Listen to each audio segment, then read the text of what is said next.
trusted homeopathy and health tips in Bangla. Hello viewers, আসসালামু আলাইকুম। Piles বা haemorrhoids রোগে হোমিওপ্যাথিক মেডিসিন কলিনসোনিয়া এর একক লক্ষণ। Disease neurosis cordis haemorrhoids suppressed from. অর্থ, পাইলস বা হেমোরয়েডস দমন বা বন্ধ হয়ে যাওয়ার পর থেকে হৃদযন্ত্রের স্নায়বিক ব্যাধি নিউরোসিস অফ হার্ট দেখা দেয়।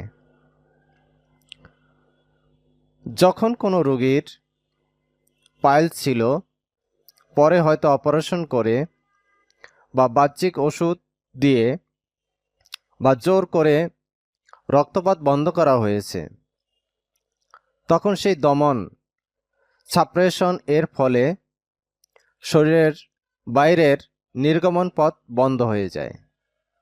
ফলে সেই দমিত রোগ অন্য দিক দিয়ে হৃদযন্ত্রের স্নায়বিক ব্যাধি কার্ডিয়াক নিউরোসিস হিসেবে প্রকাশ পায়। এমন রোগীরা সাধারণত বলেন, হঠাৎ বুক ধড়ফড় করে, হৃৎপিণ্ডে ব্যথা বা টান লাগে, নিঃশ্বাস বন্ধ হয়ে আসছে মনে হয়, মৃত্যু ভয়, বুকে ভার। আগে পাইলস ছিল, এখন তা নেই বা বন্ধ হয়ে গেছে।